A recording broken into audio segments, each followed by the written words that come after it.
Buenas tardes. En primer lugar, muchísimas gracias a los que os habéis atrevido, a pesar de las inclemencias que nos está brindando el tiempo en el día de hoy en Madrid, por haberos acercado a la Universidad Schiller. Muchas gracias a la Universidad Schiller, aquí representada por el miembro de la Asociación LVL, Miguel Ángel Benedicto, y también profesor de esta universidad.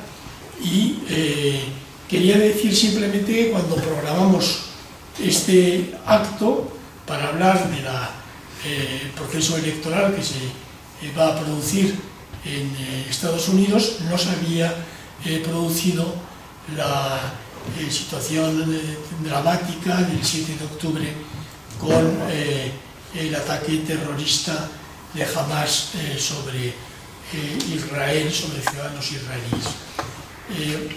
En todo caso, es verdad que hablar de Estados Unidos y hablar también del atentado tiene todo el sentido, porque evidentemente el papel que va a jugar Estados Unidos y ya está jugando en este nuevo conflicto, en esta edición de un conflicto antiguo, pues va a ser importante. De hecho, el presidente Biden estuvo ayer en Israel, como todos saben, y se han producido una serie de conversaciones que tienen que ver seguro con lo que los dos ponentes de lujo, moderados por un moderador también de lujo, podrán decirnos. A mi derecha, Ramón Gil Casares, embajador de España, que tiene además la condición de que fue embajador en Washington, hombre que por lo tanto conoce bien el asunto, y Antonio Camuñas, que desde una perspectiva quizás menos política, más económica, más social, también conoce claramente la realidad económica, social y también política de los Estados Unidos. Dos ponentes, ya digo, de lujo para un debate que estoy convencido que vamos a disfrutar todos.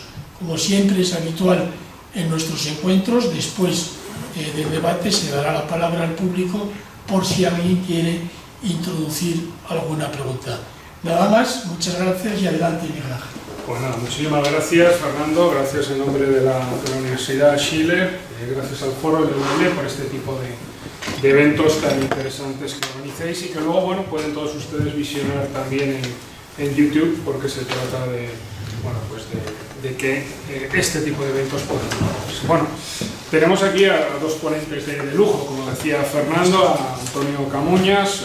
Si presentarles un poquito más, pues son de sobras conocidos. Antonio es director de la Cámara director de la Cámara de Comercio y presidente de la Cámara de Comercio de España y Estados Unidos en Nueva York, presidente de la Cámara de Comercio de España y Estados Unidos, ha sido asesor de Inditex, bueno, es uno de los grandes de la diplomacia empresarial aquí en España, ha sido miembro del Consejo Asesor de la Fundación Vaticana Centesimus Annus.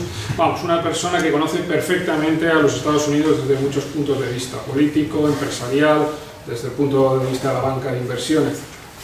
Y a mi derecha tenemos al embajador Gil Casares, que, bueno, pues, ya ha contado Fernando, tiene una dilatada experiencia, ha sido embajador en Sudáfrica, en Egipto, en Sudán y sobre todo, y por eso está aquí en Washington, ¿no? Además de, bueno, habernos representado en distintos, como el gobierno español, ¿no? Como secretario de Estado de Exteriores, incluso ha sido director del Departamento Internacional del Gabinete de la Presidencia del Gobierno en el año 96 y en el 2000 fue director del Departamento de Internación y Seguridad del Gabinete de la Presidencia del Gobierno también. Bueno, sin más, pues pasamos al debate. No sé si quieren hacer una pequeña introducción de 2-3 minutos cada uno y pasamos a preguntas, o pasamos a preguntas. Pues perfecto, mira, pasamos a preguntas. A ver, la audiencia está deseando que ya... Venga, pues... Bueno, estas elecciones, ¿cómo se presentan estas nuevas elecciones en Estados Unidos? ¿Son una muestra quizá de la decadencia del sistema americano o cómo veis vosotros que conocéis perfectamente? Yo voy a ser siempre más incauto, es decir, menos cauteloso, menos prudente que el embajador, que al final él tiene una óptica gubernamental, no solo política, que la tiene, estratégica, sino obviamente gubernamental, pública, desde que es propia de su bien hacer profesional, y yo además le tengo un respeto extraordinario porque creo que nunca fui más feliz que con la administración Aznar en términos de su política exterior. Nunca España tuvo una política tan proatlántica, y el hombre clave en aquel entonces, yo te acuerdo que viniste a la casa, no sé qué tal estaba, y posteriormente pues bueno, es esta ahora como embajador, es decir, que la sintonía en ese sentido es plena, pero obviamente él será más diplomático que yo, a pesar de que yo mi actividad profesional es la diplomacia empresarial. Es lo que yo empecé a hacer hace 31 años y quiero dejar de hacer porque llevo muchísimos años trabajando ya y entonces estoy deseando que alguien me sustituya. Pero como por el momento no hay nadie, pues tengo que seguir. Pero bueno, ¿qué quiero decir con esto? Nada de lo que está ocurriendo es, tú decías, convencional, habitual, has dicho, algo parecido. Nada, y todos lo sabemos, es absolutamente lo que llaman en Estados Unidos uncharted waters, es decir, estamos entrando en territorio desconocido.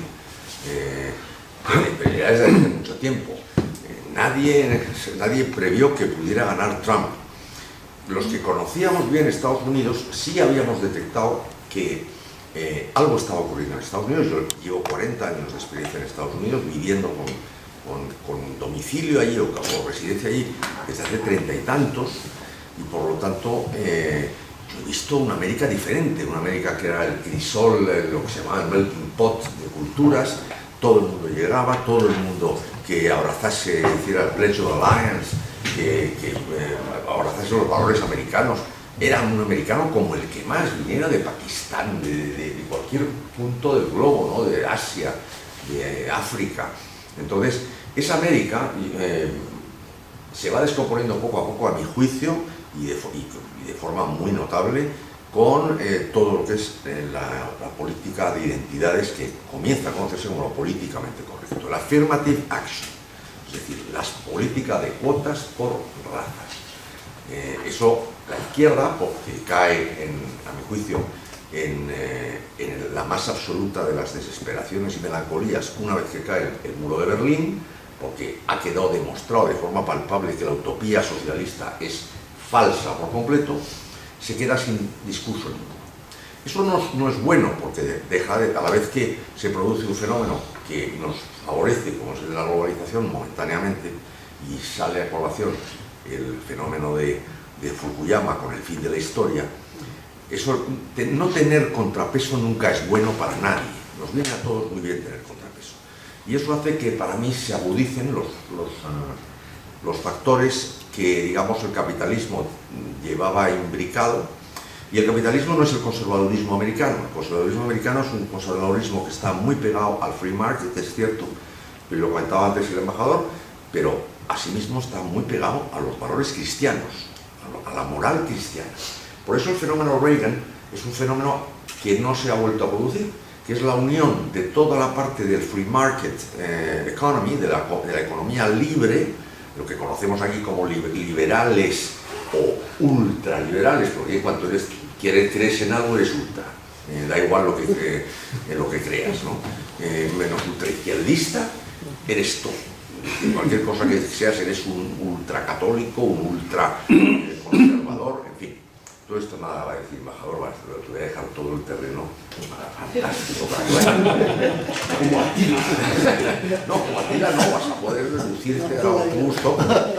Entonces, y además no hemos hablado antes para que no penséis que yo estoy hablando en nombre del embajador en absoluto.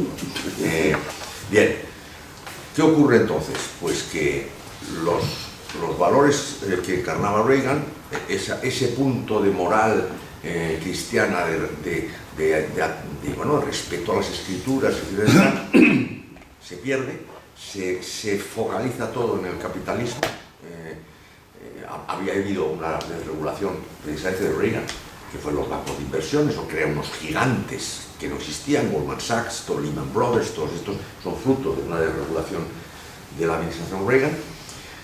Y entonces, y la izquierda se queda sin discurso. Y claro, ¿qué hace la izquierda sin discurso económico?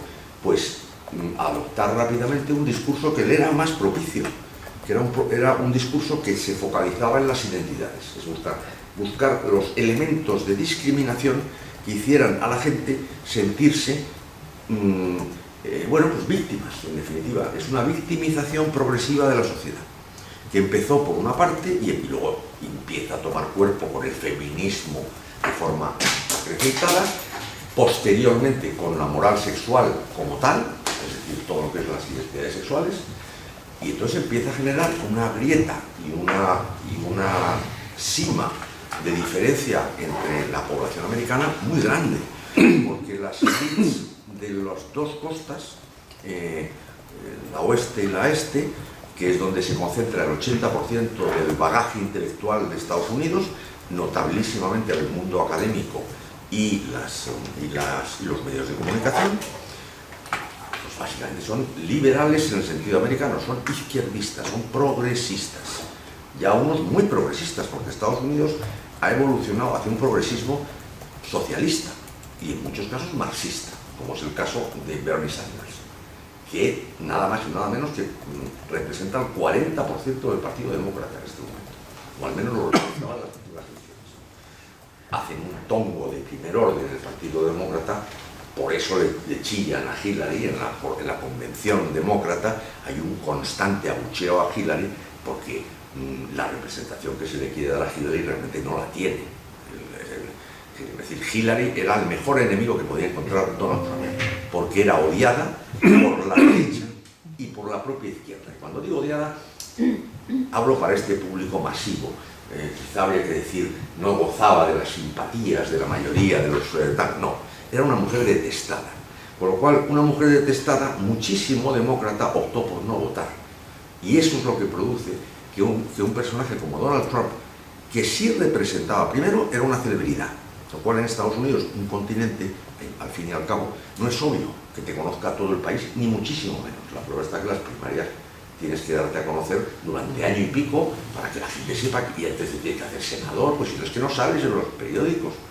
Bien, a eso es lo que propicia la llegada de Donald Trump, ese doble factor de que él representa una celebrity que encarna muy bien la suma de plataformas, porque el proceso electoral americano no tiene nada que ver con el español.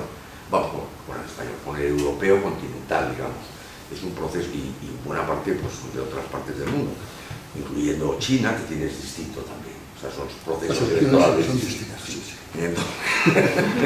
Lo que quiero decir es que, cosa que el sistema electoral también ha cambiado en Estados Unidos, me explico, porque está muy descontento el país. Aquí no está contento nadie en este fin de época que nos ha tocado vivir. Entonces los americanos quieren sistema parlamentario, ni más ni menos, están pidiendo, claro. A mí no representan los republicanos ni los demócratas. Yo quiero otro partido. Y piden sistema proporcional representativo. Y digo, vamos a ver, esta pobre gente no sé dónde se va a meter. Bueno, nosotros, por supuesto, estamos hartos del nuestro. Los franceses del suyo. Y entre medias hay una deslegitimación de las instituciones enorme. ¿Qué pasa con todo esto? Pues que estamos en una situación volcánica en términos occidentales. A mí me da igual ya que ataquen. No digo que me dé igual, entiéndaseme, no digo que me dé igual que ataquen ahora lo de Israel. Lo que quiero decir es que cualquier fenómeno imprevisto para mí es contemplable. Hoy, mañana, pasado mañana. Ha sido, por desgracia, esta gran tragedia que está viviendo el pueblo israelí y los palestinos, pero en cualquier caso, mañana, pasado mañana, pues antes fue Ucrania, hace relativamente poco tiempo, y será otra cosa si el mundo está descompuesto por completo. No hay liderazgo, las personas que representan a los países están, como dicen en Estados Unidos, in office but not in power, no mandan nada. Están de milagro todos, de chiripa, todos los señores de la audiencia. Es decir, el señor Macron está de milagro, la señora de Italia pues, ha llegado pues, medio tal, el Reino Unido no se sabe ya quién está ahí, sinceramente. Y así sucesivamente, y nosotros estamos en un proceso de implosión, de derribo del sistema democrático, clarísimo. Es decir, en una operación para derribar la Constitución, la monarquía, y traer la tan ansiada y anhelada república, que para unos es el referente ideal, cuando la mayoría de los acontecimientos históricos te dicen que es la mayor catástrofe, preludio, o sea, el mayor caos que se ha dado en la historia de España, en términos de sociedad civil, el mayor sectarismo, preludio inevitable de un enfrentamiento civil que es la mayor tragedia de nuestra historia contemporánea. Antonio, que está en decadencia el sistema americano. Para mí, el sistema americano está, que es lo malo, es decir, claro, desde el punto de vista que es la punta, el buque insignia de nuestra flota de aliados, si el sistema americano por lo menos estuviera bien, nosotros podríamos ir de buques de acompañamiento, pero es que Estados Unidos va muy mal. Y en términos económicos ya ni hablamos. La crisis de deuda, el déficit, está quebrado, absolutamente está. ¿Esto se puede decir aquí o generamos pánico en la bolsa? No, puedes decirlo perfectamente. Yo no voy a estar de acuerdo contigo, pero tú puedes decirlo. Vale. Embajador. Muchas gracias. Quiero agradecer a la LVL por haberme invitado a este acto de la Universidad de Schiller. Bueno, esto es una muestra de decadencia del sistema. Yo desde que tengo uso de razón, llevo oyendo que el sistema americano está en decadencia y que se va a caer. Y hace bastantes lustros que tuve yo uso de razón. El sistema americano en este momento está en un momento un poco peculiar, porque como lo ha explicado Antonio, por razones que no voy a entrar porque también lo ha explicado él, de pronto entró una persona atípica en el gobierno como fue el presidente Trump. Y entró como un elefante en cacharrería, sin conocer las reglas del juego, eso se llama los rules of engagement, y fue tirándolo todo para abajo. Yo estaba, cuando él gana, y durante toda su campaña yo estaba ahí. Voy a contar una cosa que pensaba haber dejado para más adelante, pero ya les cuento una anécdota mía para empezar a hablar de uno mismo. Que eso Se va a la audiencia, si no nos han dicho. Yo fui embajador ahí del 12 al 17, y entre el 15 y el 16 se produjo la campaña electoral en la que salió Trump. Yo, bueno, he servido 5 años antes en Nueva York, había estudiado en Estados Unidos, y me creía, ahora ya me lo creo menos, que conocía muy bien Estados Unidos. Entonces informé con toda solemnidad en mi ministerio, siempre lo pongo, aunque no fue así, porque fue verbalmente como si fuese por escrito, como nosotros escribíamos, ahora ya no se escribe así antes, y yo digo que le escribí al ministro un telegrama que le decía, puede estar tranquilo, VE, el Partido Republicano nunca va a elegir a Donald Trump como su candidato a las elecciones. Es verdad que de los 26 embajadores de la Unión Europea que estábamos ahí, 26 dijeron lo mismo. Nadie se creía que él iba a ganar, pero es que lo que querría hablar, el proceso de elección norteamericano, como ha dicho Antonio, es distinto a todos. Es un proceso, ha habido ya 2 debates electorales, va a haber el tercero. Nosotros tenemos nuestros debates electorales 15 días antes de las elecciones. Aquí, el primer encuentro electoral, que son los caucus de Iowa, va a tener lugar el 15 de enero. Solo son las primarias, y hasta noviembre del año que viene no se va a elegir. Falta más de un año. Y están en campaña ya. Ya están en campaña y hacen las elecciones. Entonces es un proceso muy largo en el que se trata de todo. Se estudian los temas generales que cambian de un año para otro, se estudian todos los temas de los respectivos estados, se opina sobre todo, que los candidatos van tropezando, cayendo, unos salen de la carrera, otros tropezan y si tienen pues, un maratón se levantan y ganan en el siguiente. El norte es distinto del sur, los más poblados son distintos de los menos poblados, y entonces el sistema va generando al final los que son más capaces. Pero ahí entró este señor, y fue impresionante. El abanico de candidatos que tenía el Partido Republicano el año 2016 era espectacular. Eran 16 candidatos. Claro, no me acuerdo cuántos eran, pero eran unos tíos buenísimos que ya había conocido en la época de desde los hermanos de Bush, que todos pensamos y que tenían dinero. Era el mejor de los tres. Pero empezó este señor a insultarlos sin ninguna piedad, metiéndose con su familia, con su madre, con su hijo. Entonces estos se callaron pensando, otros van a ir cayendo, este es muy popular, que diga tonterías, a base de tonterías irá cayendo. No cayó. Tú veías Yo cuando cayó Jeb Bush, yo sabía que iba a ganar Trump. Y de hecho lo escribí. el republicano sí, pero yo pensé que habría habido un país que en ese momento estábamos en la cosa de las mujeres tan... Sí, evidentemente. Este hizo 2 o 3 comentarios atroces en público. Bueno, claro, pero eso es lo que muchísima gente piensa, ese es el tema. y entonces, Y si los hicieran en España, que no los va a hacer nadie, porque aquí te laminan públicamente. Lo estamos viendo en Argentina ahora. No, sí, vamos a ver, hoy es un fenómeno mundial, pero es que han pasado 10 años. Han pasado 10 años desde Trump, entre pitos y flautas, o sea, son casi una década, desde lo que estamos hablando. En estos 10 años la apisonadora ya es mundial. Lo que te estoy diciendo es que en aquella época, incluso en Estados Unidos, salías muy mal parado con un comentario de esa naturaleza, excepto si te daba exactamente igual, que es lo que pasó con Trump. ¿Qué es lo que pasó? Pasaba exactamente igual. Entonces, gana. Yo ya nunca más volví a decir que no iba a ganar, pero sí que pensé que no iba a ganar nunca. Entonces hubo los 3 o 4 debates que hay cara a cara. Hillary Clinton se lo comió en todos. Hillary Clinton es probablemente la mujer que estaba mejor preparada para haber sido presidenta, sin llegar a ser, porque tenía esa antipatía natural que la gente la detestaba. La ambición, por un lado la ambición personal de ella, o sea, ella generaba antipatía por cosas muy que no era porque fuera antipática, era uno, por la ambición que había demostrado. La ambición Trump la demuestra bastante. Sí, pero es una ambición distinta, porque es una ambición que fue capaz de pasar por todo lo que tuvo que pasar simplemente para poder seguir adelante.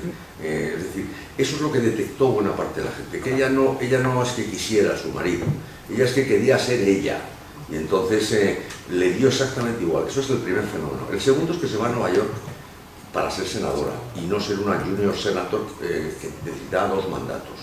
Y se vuelca con Wall Street. La mujer que era izquierdista, tal y cual, se vuelca con todo el mundo del dinero, el mundo, las grandes firmas, tal, cobra unas cantidades exorbitantes, en fin, para sus campañas, no es que se las lleve ella, es decir, daba conferencias también, que se lo sacó, etcétera, etcétera. Y entonces, ella no era antipática, nunca ha sido antipática, Hillary Clinton, tú seguro que la conoces. Sí, no, nosotros en la distancia corta no. Muy simpática. Pero cuando habla es incapaz de no dar una lección. Eso es verdad. Y eso el americano... Y era demasiado cosmética, o sea, ya se sabía cuando hacía las imitaciones de los dos, de Trump y de Hillary en Saturday Night Live, ella respondía by the book, o sea, ella iba respondiendo exactamente todas las respuestas que había que responder, y era ya que, ay, me la sé. Yo recuerdo en uno de los debates en los que Hillary se lo comía, y estaba nerviosísimo, porque aquella corbata mucho más larga que la mía, que le llegaba hasta yo lo venía a discutir con ella, y hay un momento dado en que no sé si es el aborto o lo que sea, le deja cortado, no sabe cómo seguir. Entonces dice para sí mismo, delante del nasty woman, o era nasty woman, Sí. un éxito. Si tú dices que señora más mala para ti mismo, y resulta, ella lo oye y entonces ella dice, bueno, este tío ha perdido ya este debate porque fue un éxito fenomenal, el Nasty Woman pasó, y no pasa nada. Pasó todo, pasaron cosas peores, grabaciones que él tenía, que decía que cuando eras famoso, pues prácticamente que te tiraban encima. Claro, eso es cosas, además con expresiones muy soeces, o sea, uno podría decir lo mismo, lo que se llama, ¿cómo se llama? El men's club, el men's room. Sí, la verdad que era un comentario de gimnasio. Sí, un comentario de gimnasio. Eso es. Bueno, total, que gana. Volver al antes porque yo no me quedaré ahí. Gana, hay un susto fenomenal en el Partido Demócrata, todo el mundo piensa que va a durar 4 años, chico, no pierde la popularidad y llegan las elecciones del 2020 y va a ganar, porque el candidato que le presentan es el de Vermont, que has citado tú, que se me ha ido el nombre, Bernie Sanders, que es un izquierdoso total, que sí, tenía a los jóvenes, pero no tenían, comprendían que contra Bernie Sanders perdía. Y entonces el Partido Demócrata le cuela a Biden, que no se había presentado a las elecciones. Ni tenía intención. Porque Biden ahora está muy mayor y parece que no. Pero es igual de mal educado que Trump. Trump es un sindicalista, no es una cosa de esta izquierdosa elegante de las Ivy Leagues, como son todos los del Partido Demócrata. No, este es un sindicalista que todavía, como presidente, se ha ido a una manifestación, a una huelga, y se ha puesto al frente de la manifestación de huelga en Detroit. Es que tenía que enfrentarse a las cuadrillas de obreros, que es un tío de obra. Yo le vi, estando yo de cónsul en Nueva York, hubo un debate, hubo el hearing ese para aceptar al juez, el negro de la Corte Suprema. Thomas. Sí, el juez Thomas, y este tío lo machacó vivo. Era de una crueldad. Nadie se acuerda de cómo era el joven Biden. Y este se enfrenta con Trump, y están los dos al mismo nivel. Era una cosa horrible. Yo lo vi desde el Cairo, donde estaba yo, pero que como lo seguía los debates, era una cosa de insultarse, y este decía, no me digas cosas, que cuando decía una cosa... Pero lo manejó bien, lo manejó bien Biden, claro, porque es un político porque es igual que el otro, ¿no?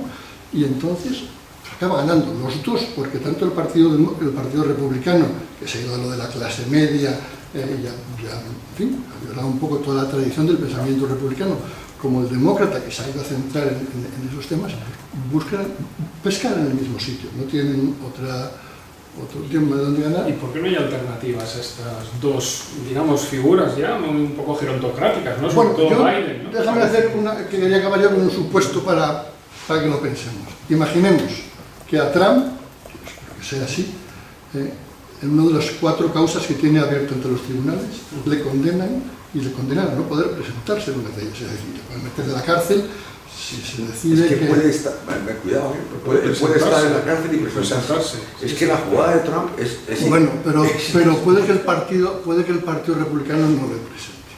Porque eso es una cosa, y eso obedecería a los cánones clásicos de lo que eran los partidos antes. Ahora, por desgracia, otra de las cosas que yo creo que la audiencia tiene que retener es que los partidos en Estados Unidos han sido siempre grandes plataformas de intereses que se iban juntando para cada elección y eran distintas. Por ejemplo, los Reagan Democrats y los cristianos de Reagan eran distintos de los que luego eligieron a Bill Clinton. O sea, y también había, es decir, se van superponiendo. En realidad ese proceso es a la inversa. Es decir, todo se hace desde atrás. ¿Qué obra vamos a representar? Que para eso es todo el debate intelectual, cuáles van a ser los issues, tal y cual. Y las primarias lo que sirven es para elegir al candidato que mejor conecta con ese mensaje. Entonces, eso ha cambiado, porque es un drama que el Partido Republicano, lejos de estar en manos de una mayoría de senadores representativos con fuerza, están en manos de Trump. O sea, ya pasa como aquí, que los partidos dejan de tener, o sea, la representatividad... Bueno, no todos.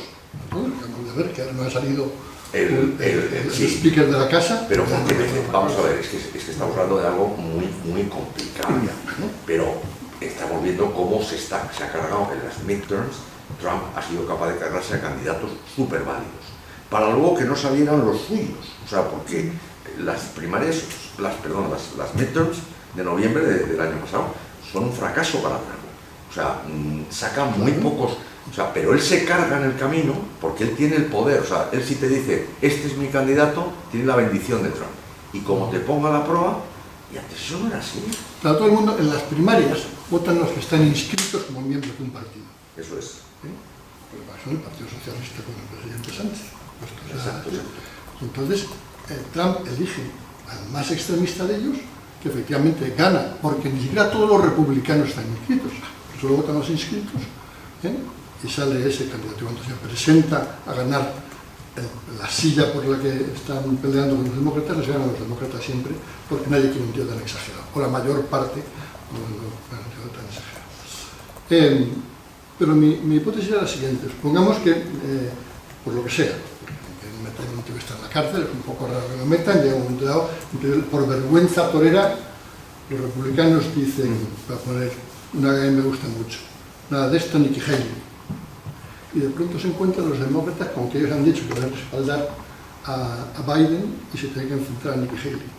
Joven, guapa, con mucha más capacidad de palabra, porque tiene 50 años y no 81. Es curioso porque a mí Nikki Haley me gusta muchísimo, y me gustó como embajador de Naciones Unidas, muchísimo, pero hay mucha gente que no le bueno, pues es un caso hipotético. Me deja Ron DeSantis. El Partido Demócrata tiene que cambiar de candidato. Ron DeSantis no gana. Estoy seguro. Búscame un candidato que te guste para ejemplo. No. Quiero decir que me guste. Es que yo no. Lo que quiero decir es que lo que yo quiero decir es que Biden, con otro candidato republicano, el Partido Demócrata no lo elige. Pero tiene un problema adicional, que es que tiene que elegir a Kamala Harris. Bueno, no tienen por qué elegirla. Hombre, no. El día que el Partido Demócrata quite a una mujer, o sea, vaya a quitar a Kamala Harris por las razones que tú sabrías describir, bueno, pues sí, yo te las describo, o incapaz, ¿vale? O ser una... No ha dicho esa boca es mía, pero se levanta, da igual. Es decir, por no te digo que vaya a ser una que mujer vaya... que ha defraudado enormemente. ¿Vale? Totalmente. Era una fiscal extraordinaria en la corte extraordinariamente dura, ¿eh? Pero déjame acabar simplemente que sí. El Partido Demócrata ya no elige a Biden. Entonces se enfrentan sí, un candidato republicano frente a un candidato demócrata más joven y tal, se te ha pasado la crisis, porque ya no están estos dos. Ya la cosa arteriosclerótica que tiene la embajada americana se ha desaparecido porque se han quitado a la gerontocracia. Esto no es el Partido Comunista Chino, de que cuando se vaya Biden van a elegir uno de 75, o cuando se vaya Trump a uno de 78. Esto no va a pasar. Eso es verdad. Va a haber una renovación, y en cuanto haya una renovación y ya no estén estos dos al frente mandando sus cosas, el Partido Republicano cambia totalmente, vuelve a la realidad, y tienes una historia parecida aquí en Vigo. No es parecida porque no hubiera pasado nada porque hubiera ganado el otro. En el año 92, tú estabas por ahí, yo también, entonces en Nueva York, se presenta George Bush, el padre, después de hacer bastante buena campaña, menos lo de Read My Lips, pero todo lo demás y teóricamente debía haber ganado. Pero le sale un independiente por la derecha, que es un señor que se llama Ross Perot, le gana, le lleva una serie de votos, y por el Partido Demócrata sale un señor bastante desconocido, que es un gobernador de un estado de los más pobres, que es Arkansas, y se convierte Bill Clinton, uno de los grandes presidentes de la historia. Es decir, que por estas cosas, y se renueva todo el Partido Demócrata, que estaba estereotipado desde Trump, desde Carter, el que sustituye a Carter en el Partido Demócrata, pero es el salto monumental, ¿no? Y eso cambia. No, en eso estoy de acuerdo, vamos a decir, en esa línea yo estoy de acuerdo. Es decir, cuando hablamos de esto no significa que Estados Unidos vaya a desaparecer. España tampoco. O sea, España está... Lo que pasa es que corre unos riesgos, primero innecesarios, segundo de un coste altísimo en términos económicos, sociales, políticos, de energías dedicadas a cosas que no tienen el menor interés. Vamos, no tengo la menor duda de que España va a sobrevivir a lo que le pongan, porque ya lo ha demostrado. Y Estados Unidos sí creo que va a sobrevivir, entre otras cosas, porque tienen una capacidad de ingenuity. Ahora, Occidente en su conjunto se va a ver enfrentado a un momento crítico, porque como llevamos muchas décadas ya dedicados, sobre todo las últimas, dedicados a tirar piedras contra nuestro propio tejado, despreciando todo lo que hemos hecho. Es que es todo. Si es colonización, la colonización. Si es la democracia, la democracia. Si es el sistema político, bueno, las instituciones, no te quiero decir, es que es una cosa... Entonces, tal volumen de autosabotaje no pasa desapercibido a la gente. Se ha visto con Ucrania. Es decir, el 70% del mundo no está ya con Occidente, porque no comparten nuestros valores. Nadie está haciendo las mismas cosas que nosotros. Entre otras cosas, las recetas económicas. Nosotros impusimos en su momento unas recetas de rigor económico a los tigres asiáticos, a los países emergentes, que ellos han tomado nota y están atónitos viendo que nosotros, en una situación de crecimiento, en los países occidentales no paran de gastar, no paran de endeudarse. Y dicen, bueno, pero usted, eso está muy bien por la recesión, pero para creciendo todos, lo de Biden es que no tiene nombre. Estados Unidos está creciendo entre el 5 y el 8%, y están gastando más que en la Segunda Guerra Mundial, y el país tiene más deuda que en la Segunda Guerra Mundial. Hombre, si tú estás en una guerra, se supone que te vas a endeudar, porque hay banqueros que te prestan dinero para que ganes la guerra y ya lo hagas al momento. Pero ahora, es decir, siguiente cosa importantísima. Estados Unidos tiene desde la Segunda Guerra Mundial, todo esto lo sabe mejor el embajador, pero será más cauteloso y está preparado para atender 2 frentes de guerra completos, simultáneos. 2 frentes de guerra. Por eso hay 2 flotas del Pacífico. La flota americana de US Pacific Fleet, que se ocupa del Pacífico, y la séptima flota, que se encarga del sudeste asiático. Pues Filipinas, Japón, los estrechos, y tal y cual. Entonces, y eso lo complementa con la sexta flota en el Mediterráneo, y bueno, ahí hay 3 más, evidentemente. Bien, no tiene ejército para enfrentarse a 3 frentes, que es en este momento lo que tenemos. O sea, en este momento tenemos. En Taiwán no lo veréis en estos momentos, sería imposible, ¿no? ¿Y podría China aprovechar ese momento? No, es que China no le hace falta. Si tú ves la entrevista, creo que es del embajador chino, porque yo ya no retengo, veo tantas cosas a veces que no. El vacile del embajador chino en un programa en la Gran Bretaña hace unos días, es que te quedas helado. Sí, pero ¿por qué piensan ustedes que somos un competidor? Ustedes, en vehículos eléctricos, China es el mayor productor del mundo. Gran Bretaña no compite con nosotros. ¿Por qué competir? En inteligencia artificial somos los número 1. Entonces, Gran Bretaña no se dedica a la inteligencia artificial. ¿Competir para qué? Llevémonos bien. Bueno, le dio 3 o 4 de estos que eran unas bofetadas, en plan vacilón, que es como se entiende la palabra realmente. Esto es intolerable, es una burla absoluta. Por tanto, lo peligroso de esta situación es que China no va a tener que hacer nada. Va a tener que fumarse un puro, viendo como Irán, por un lado, y Rusia, por otro, sus aliados, están moviéndole la barca. Bueno, vamos a ver, sí, Rusia lleva dando dinero y nosotros siempre estamos muy preocupados, que estamos cambiando los valores, que nosotros, aquí los representantes de la oposición guineana en el exterior, los chinos en África no hacen más que decirles, los occidentales os ponen condiciones tanto económicas como políticas de derechos humanos, yo os lo doy todo. Entonces ellos entran, les regalan, no les regalan, les prestan, ponen como condiciones como hipoteca, todo. No sé, los puertos, los ríos, todo. Y les ha pasado que un par de estados no han podido, entonces no han podido pagar. Un caso fue grande, fue Zambia, también no puedo pagar. Entonces dijo, me lo renegocio, y yo no te renegocio.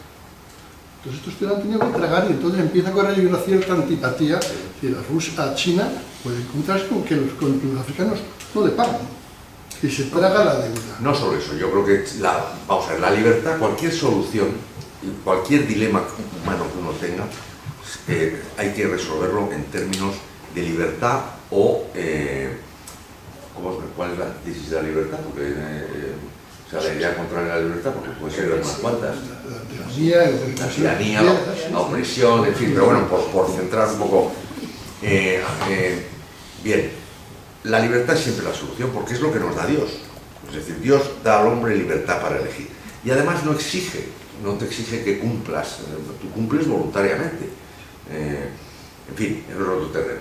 Pero en última instancia es un valor supremo, la libertad. Entonces, frente a cualquier sistema que ofrezca libertad, un sistema que ofrezca opresión, tiranía y por descontado, condicionantes de todo tipo y planificación, que es otro de los grandes errores que por mucho que quieran siguen siendo comunistas.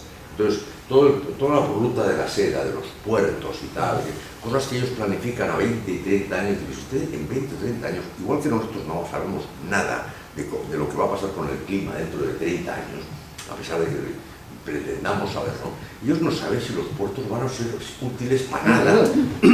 Todo lo que es planificación, que es exactamente el socialismo marxista, es un fracaso, todo. Y ahí está Mao para demostrarlo, y probablemente todo lo que estén planificando en África, que cambie todo, no va a ser así. Por ejemplo, a los chinos. Los chinos han tenido un problema muy grave, como la manera en que han atacado y enfrentado el COVID. El país cerrado y el país harto han tenido un problema muy grande, como han gestionado todo el tema del real estate, unas casas mal hechas que se caen, como se caen en África, por cierto, en Guinea. Se van a caer dentro de poco, porque son muy graciosos los chinos. Otra anécdota, en Guinea construyen gratis, te lo dan gratis y te dan una garantía y te lo arreglan durante 7 o 9 años. Al 10º empieza a haber roteras, ellos ya no te dan. Como tú no las arregles, se caen los edificios, lo están haciendo en toda África. Y la gente lo empieza a entender, que China es más barata, pero la larga es mucho más cara y no tiene calidad. Y luego ellos necesitan el mercado americano y las empresas americanas. Sí, por eso no lo van a hacer. Y entonces, tanto el Partido Republicano como el Partido Demócrata, bueno, pues, se han cortado para compartir las investigaciones de la inteligencia artificial. Les han dicho que tiene que haber unos ciertos límites que ellos están viendo si lo hacen o no, porque estos son también grandes ingenieros sociales, no les importa la telefonía móvil, y entonces, bueno, pues ellos no quieren guerra. Ahora, en noviembre, tienen la reunión de la PEC ahí en San Francisco, ¿no? de la cooperación del Pacífico, Asia-Pacífico, y se van a encontrar Xi Jinping y Biden. Ahí, bueno, pues todo este miedo que nos da que se van a entrar en Taiwán, que creo que no lo van a hacer, y cuál es el camino de salida para tienen que llegar a una especie de hoja de ruta para volver a encontrarse sin perder la cara ninguno. Eso supongo que llegarán ahí, supongo que lo tendrán totalmente estudiado, porque los americanos lo estudian todos, como dices tú, los chinos lo llevarán planificado desde hace 3 años, y se sentarán y llegarán a algún tipo de cosa y eso se solucionará. Porque Estados Unidos sí que puede luchar 3 guerras, eso lo tengo claro, sobre todo tal como la lucha ahora. Tiene una en Ucrania donde he dicho que no va a haber, como dicen ellos, boots on the ground. No hablando a nosotros, ya digo. Bueno, fenomenal. No, pero ellos están pagando también su dinerito y le están dando. Tienen una segunda guerra, no es nada más de presentar ahí 2 buques para que Irán se quede tranquilo con el otro, el aliado fuerte que es Israel, y la verdad en el Asia-Pacífico no tiene más rival que China, porque China además todos los demás lo odian, porque te va plantando No, unas cuando yo decía artificiales. frente, no me refería a frente de guerra, digo frente de que es que el problema, otro de los problemas de hoy en día es que las guerras no son militares. Es decir, la capacidad de montar 3 revoluciones instantáneas, como hemos visto en Chile, en Brasil, es decir, esas revoluciones cibernéticas que está el país. Pero eso no las hace China, eso las hace Rusia. Bien, no, El enemigo para eso es Rusia. Pero lo que te quiero decir es que hay muchos factores hoy en día que no son estrictamente militares. Y entonces dices, muy bien, pues tener 2 frentes militares, pero es que hoy en día hay más frentes. Y yo creo que va a haber frentes que no sabemos todavía ni por dónde van a salir. Y por ejemplo, China tiene otro problema gravísimo que comparte con nosotros, que es por su planificación social, el tema demográfico. Están ya en colapso demográfico. India ha superado ya. Entonces, pero, en fin, vamos a un mundo apasionante. Y perdón, ¿por qué no tiene una estrategia Estados Unidos con África y con Hispanoamérica? Tiene. Pero prácticamente está desapercibido, o sea, no hay impacto. En África y Hispanoamérica. En la África francesa, que acaba de echar a los franceses, Sí. en Malí todavía quedan las tropas americanas, los han dejado. Ellos mismos me parece que se quieren retirar. Pero ¿Se te acuerdas? Pero es el residual. Sahel. Sí. Es el Sahel. Perdón, Hay una- igual me adelantó las No, preguntas, aquí hay una cuestión de continuidad territorial.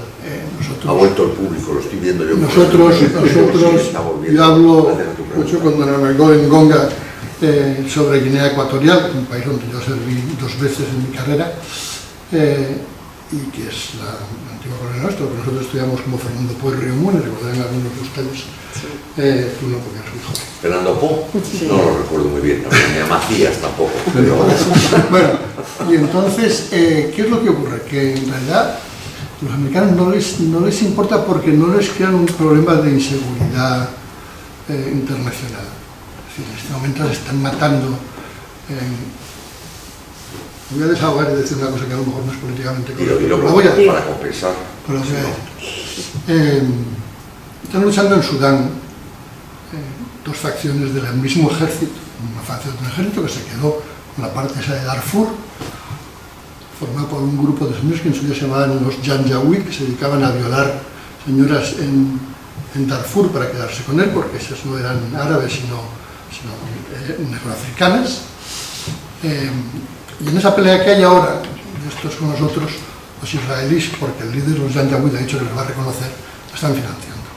Y que las violaciones, si son de blanca o de Israel, importan más que si son de negra sudanesa, ¿no? O sea, que sepamos que aquí todos jugamos a todo al mismo tiempo.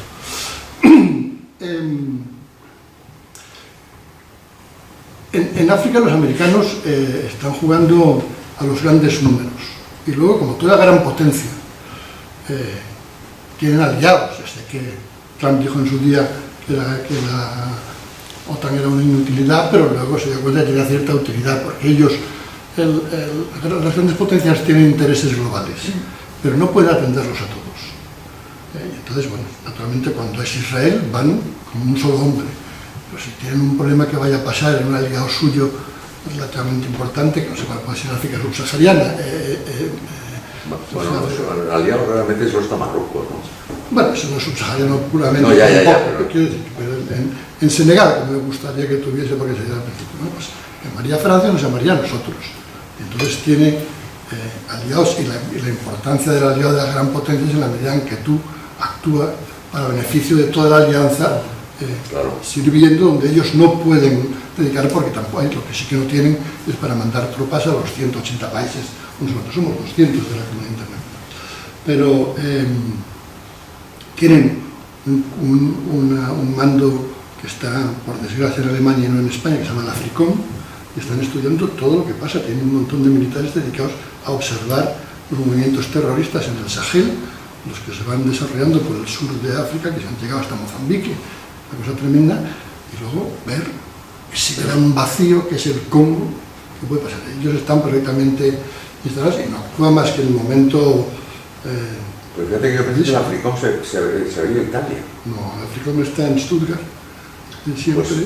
Pues sí, pero es lo que dices tú, es que claro, yo creo que es por falta de fiabilidad española, igual que ha habido un traslado de flota, es decir, que yo cuando vi que era la flota marroquí y estaba dando escolta a la sexta flota, en vez de la Armada Española, digo, es que no somos de fiar, es que lo malo de los españoles, en términos de como cada gobierno decide lo que le parece bien, bueno, esta reacción ahora con Israel y tal es absolutamente una cosa que debe dejar a todo el mundo perplejo, ¿no? Un gobierno aliado que está diciendo una serie de cosas. Sobre todo porque vosotros no lo seguiréis, pero Yone Belarra ha sido un gran show en Al Jazeera estos 2 últimos días, ¿no? Claro. Está en Al Jazeera todo el día. Claro, es la única ministra de un gobierno europeo que ha dicho las cosas que ha dicho ella. Bien, hablando del tema de Oriente Medio, ¿cómo veis esa visita de Biden y el papel de Estados Unidos ahora mismo en el conflicto? Yo creo que no podía hacer otra cosa. Hubo muchos líderes demócratas que dijeron que no debería ir. Creo, tampoco sé, en el Departamento de Estado tenían opiniones diferentes, división de opiniones, pero ha ido, y yo creo que por 2 cosas. Uno, porque el pueblo israelí necesitaba oír lo del presidente norteamericano, y además le ha pasado la mano al hombro a Netanyahu, que la verdad molesta mucho, y me alegra mucho porque va a echar la culpa de esto a Netanyahu. Eso, vamos, que los israelíes no estaban preparados porque lo habían pasado por un tema de Netanyahu, esto es evidente. Entonces, yo no he visto nunca a un líder decir unas cosas con un discurso, no sé si lo habéis visto, pero merece la pena que lo veáis, las palabras de Biden al pueblo israelí. Fue una cosa muy emocionante, sí, porque fueron personales, políticas, hablando de hoy, de mañana, de una cosa muy cerca. Fue una cosa muy bonita que a ellos estoy seguro que les gustó mucho. Le falló el hospital, sea quien haya sido el culpable, y eso ya no lo, y da igual quien haya sido, si esto es igual. Unos no van a creer, otros. Vamos, hoy salen, tú pones Al Jazeera y te dicen que han sido los israelíes, y pones Fox y te dicen que han sido los otros. Y esto va a seguir hasta el final. No hay un solo árabe que crea que no ha sido Israel, y de hecho el rey de Jordania le canceló la visita. Él se iba a reunir con el rey de Jordania, con el presidente de Egipto. Una cosa te iba a preguntar yo, ¿qué fuerza tiene Jordania siendo un país cuyo origen es evidente, es un reino títere de la Gran Bretaña, además palestino, con un rey fedayín, o sea, un rey guerrillero en sí mismo, bueno, sobre todo porque era el padre, acuérdate que se salvó de varias operaciones porque pilotaba el avión él, vamos, y cosas de esas. Sí, hasta aquí acabó echando a los palestinos, ¿no? Sí, pero te quiero decir, pero ¿qué fuerza tiene? Porque yo no es mi área en absoluto, ni como casi ninguna, pero en fin. Es vecino de Israel. No, vecino de Israel, sí, pero hombre, eso te da vecinos de Israel, pero no Egipto y nadie ha podido informarle. Vamos a ver, no digo a este hombre, digo al padre, por ejemplo, cuando se gestiona el tema de Israel, no hubiera podido ser posible una federación jordano-palestina y haber hecho... No, esto es irte muy para atrás, pero... No, es que yo nunca entiendo por qué un país que tiene esa proximidad, sí, pero precisamente lo que podía hacer, o sea, el negarse a aceptar refugiados palestinos, yo no lo entiendo, eso no es... ¿Por qué? Ellos tuvieron refugiados palestinos. Los refugiados palestinos quieren su pueblo, quieren su pueblo. A los refugiados palestinos del año 48 los echan por una decisión de Naciones Unidas que no implementa el Reino Unido y que las instituciones creadas por los judíos decían que era el Estado israelí, y se toman un cacho de Israel impresionante, un cacho de Palestina, sí. y a los palestinos los echan. Luego hay inmediatamente una guerra, vuelve a quitar y los vuelven a echar. Entonces hay un montón de palestinos fuera a los que las Naciones Unidas les prometió un Estado palestino, el año 48 ya. Y desde entonces resolución tras resolución que se ha ido incumpliendo. En un momento dado, efectivamente los recibe Jordania, entonces ahí, pues, entonces jamás era la ABLP lanza Francia sobre Israel. Israel no puede, Israel bombardea Jordania como ahora va a hacer con Entonces llega un momento dado en que el rey Hussein tiene que hacer una guerra a los palestinos para echarlos, para guardar su frontera. Jordania no lo va a aceptar nunca. Egipto, que podía aceptarlos en el Sinaí. Los palestinos no se quieren ir al Sinaí, que habéis estado todos, que habéis querido. Vamos, por eso los mandó el señor 40 años ahí, a ver si se... es lo peor, es lo peor de lo peor. Y encima ahí viven unos bereberes que hacen tráfico, que son medio, muchos de ellos hermanos musulmanes. Egipto no es que ni bien ni mal, toda la seguridad la llevan conjuntamente Israel y Egipto, pero si tú dejas ahí que se metan 2 millones de palestinos, de esos 2 millones, 20.000 por lo menos son miembros o simpatizantes de Hamas. Quería, es muy interesante las conversaciones de ambos ponentes y hablando un poquito sobre los Estados Unidos, y es que la falta de quizá de liderazgo de ese país, que lo tenemos como lo máximo y en realidad es así, la falta de liderazgo no ha podido provocar en el resto del mundo que hubiese una cierta inestabilidad, porque quizá el resto de los países se comporta en función de lo que haga Estados Unidos, ya sea por miedo o por querer que sean como los Estados Unidos. Pero en vista del comportamiento del señor Trump, si a eso añadimos la invasión del Congreso, como que todo el mundo ha dicho, ¿qué pasa aquí, no? Que se ha desestabilizado todo. Todo tipo de acontecimientos absolutamente inéditos. Entonces, claro, nadie tampoco tiene un precedente en el que asentar estas situaciones. Pero esto al final empieza con Obama. Esto de defensa de un africano duele mucho. Bueno, la realidad es el gran, Obama es el que dice, yo no voy a entrar en Siria, o sea, porque haya una resolución activa, haya una resolución activa, pero de todas maneras no entra. Entra, se llama Dios en Cristo, deciden que se van a ir. Luego Biden, que se va, bueno, primero es Trump, que se va a ir de Afganistán, luego ya Biden abandona un día y me voy pasó mañana. Esto fue como nuestra ministra aquella de defensa pobre que murió diciendo, nos vamos de Kosovo, nos vamos mañana, nos vamos a casa, sin avisar al diablo.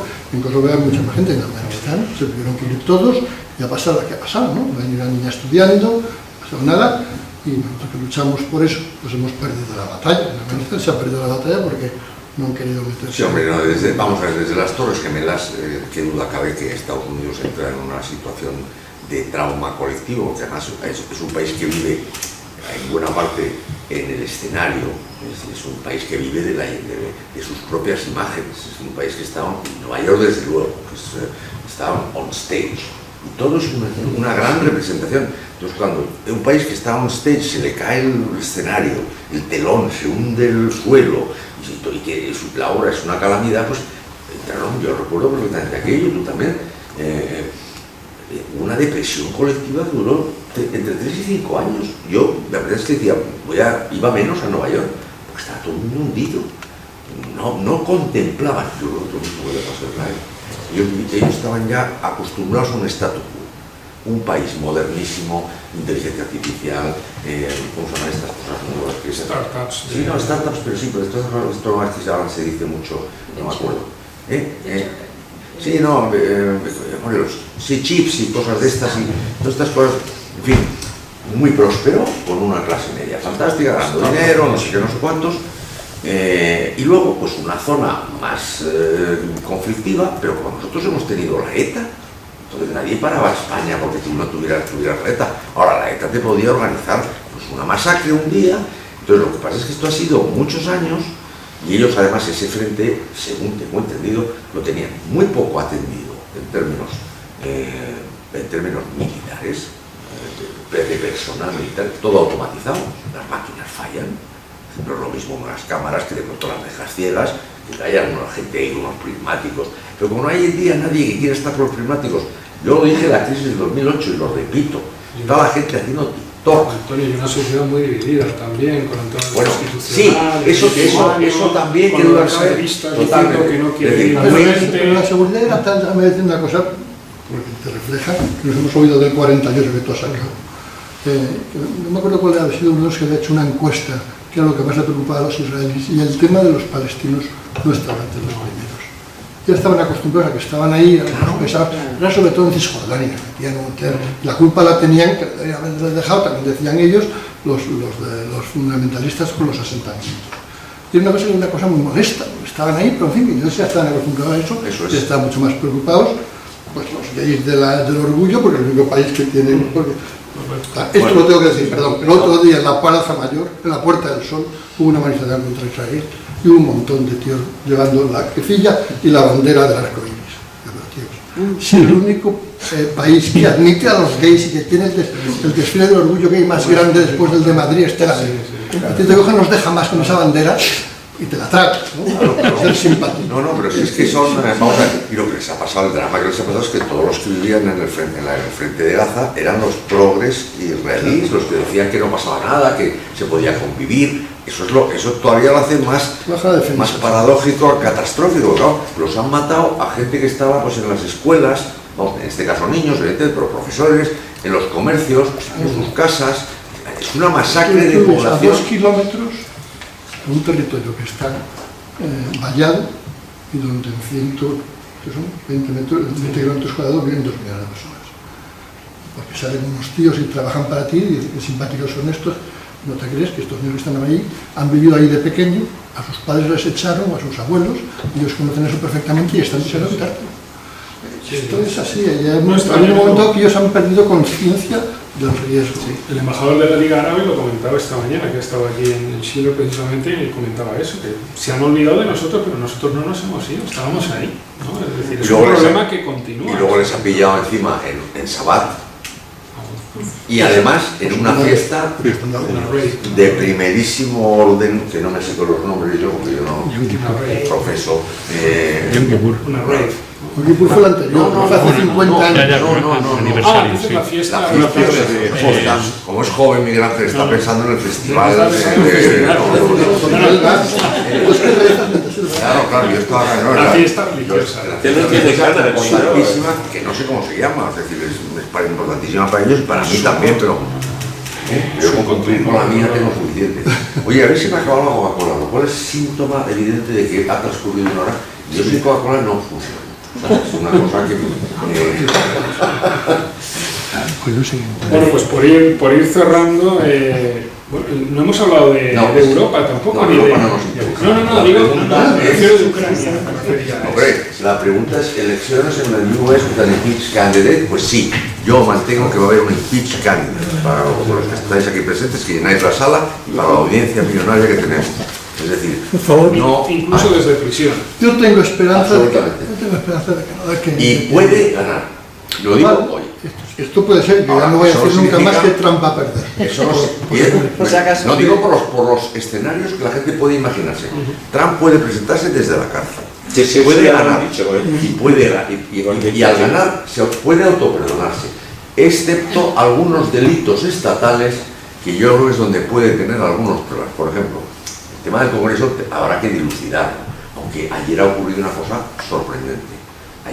Desde ayer el Congreso está tomado por judíos progresistas que piden que pare absolutamente el ejército de Israel. Entonces, hay 350 rabinos que han invadido, fundamentalistas que han invadido el Congreso de los Estados Unidos, que no salen porque están en oración, entonces claro, no los puedes tocar, y miles de personas. Entonces claro, las paradojas de nuestro mundo no van a parar de suceder.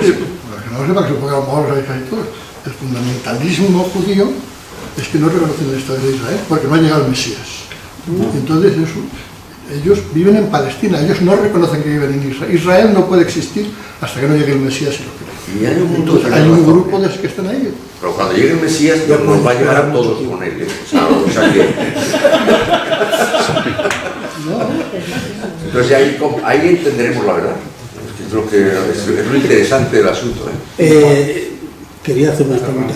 Después del vaticinio que ha hecho el señor Camuñas sobre Estados Unidos, los africanos, sobre todo en Guinea Ecuatorial, nosotros llevamos con influencia española desde hace 245 años, desde 1700. Magnífico, lo único que les va a salvar. Entonces, la pregunta es nuestra, nosotros que tenemos cultura occidental, entonces pues la presencia china por un lado y la presencia rusa, sobre todo en la zona del Sahel, en Centroáfrica, Burkina Faso, me parece Malí, y toda esa zona que están sacando oro y que han mandado el grupo Wagner. Pero es que en vez de llamarnos a nosotros para el petróleo van y llaman a otros. Guinea Ecuatorial es productor, es el tercer productor de la África negra. ¿Y dónde están los españoles allí? Entonces la pregunta nuestra, siempre un acto como este, sobre todo para Ramón, ¿qué futuro nos ve a corto y medio plazo ante este panorama? Buenísimo. A ustedes buenísimo. Yo. No importan tanto. Y aquí lo malo es estar en medio de la jugada. Es decir, los que estamos en medio somos los que se nos van a pasar por encima, unos u otros. Estar un poco, y en ese sentido, te diré que hay muchos países que han dejado de contar. Por ejemplo, hablabas antes de América del Sur, lo que se conoce como Latinoamérica en términos políticos, Hispanoamérica en términos lingüísticos, o América Española. Pues es que han dejado de contar en muchas cosas, excepto el petróleo en determinadas y lo que está haciendo China y llevarse cosas allí. En México están haciendo muchas cosas, como han puesto ahora las barreras para que no hagan cosas, se han ido a México. No, y está entrando toda esa droga nueva que se llama el fentanilo, no sé cómo. Claro. No contar mucho es, yo creo que es fundamental. Yo por eso yo voy a dejar de hacer estas intervenciones masivas, porque estando debajo del radar estás fenomenal. Ustedes pueden funcionar divinamente porque tienen petróleo. Tendrían que evolucionar. Esto sería verdad si mandase este señor. Bueno, pero vamos a ver. Pero no manda este señor. Decimos una cosa. Aspiramos. La libertad está de su parte. Entonces ustedes están en the right side of history, en el lado correcto de la historia. Siempre va a estar la libertad en este lado. Ustedes están bien situados. Y los países irán descubriendo que la libertad, no la locura liberticida en la que nos estamos sometiendo nosotros mismos, sino el uso sensato, consciente y responsable de la libertad, es lo que te hace capaz de hacer cosas muy grandes. Bueno, eso es lo que pensamos nosotros y tratamos de exportarlo, pero no siempre conseguimos. Porque ahí están más de la mitad de la población que vive en Asia, en China o en la India, que no hay libertad nunca. No hay suficientes misioneros. Nunca. No, misioneros no solo religiosos, que por supuestísimo, sino que gente que crea en esto de verdad.